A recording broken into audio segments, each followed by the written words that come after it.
जय श्री राधे दोस्तों। आइए सुनते हैं आज की कहानी। बहुत समय पहले की बात है। एक गांव में एक ज्योतिषी रहा करता था। उसका विश्वास था कि वो तारों को देखकर भविष्य पढ़ सकता है।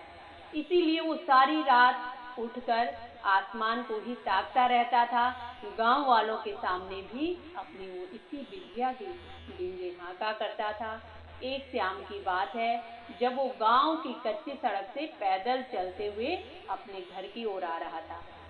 तभी उसकी नजरें आसमान के चमकते हुए तारों पर पड़ी और अब वो तारों को देखकर आने वाले समय में क्या छुपा है वो पढ़ने की कोशिश करने लगा। तभी अचानक उसका पैर कीचड़ से भरे एक गड्ढे पर पड़ा और वो उस गड्ढे में जा गिरा। कीचड़ से वो पूरा गंदा हो गया। अब किसी तरह वो उस गड्ढे से बाहर निकलने का प्रयास करने लगा। वो अपने हाथ पैर मारने लगा। एड़ी से लेकर उसने चोटी तक का बल लगा लिया, लेकिन वो गड्ढे से बाहर नहीं निकल पाया। उसकी सारी कोशिश बेकार गई।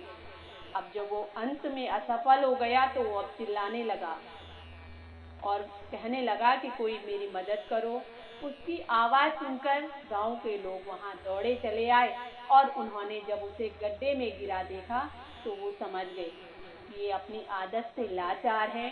जरूर ये आसमान के तारों को देखकर भविष्य समझने लगे होंगे और सड़क के सामने ये गड्ढा इन्हें दिखा नहीं और ये इस गड्ढे में जा गिरे।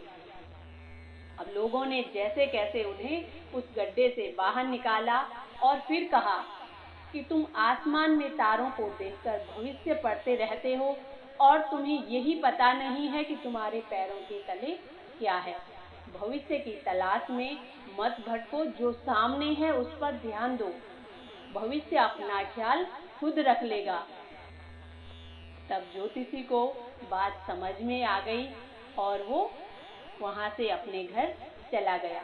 तो दोस्तों, इस कहानी की सीख यही है कि हमारा आज ही हमारे भविष्य का निर्माण करता है।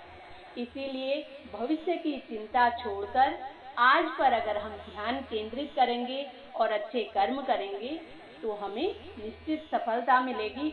और आज मन लगाकर कर्म करेंगे, स्वतः ही हमारे भविष्य का निर्माण अच्छा ही होगा। दोस्तों, ये थी आज की कहानी। आशा करती हूँ आप सबको पसंद आएगी। इसी के साथ जय श्री राधे।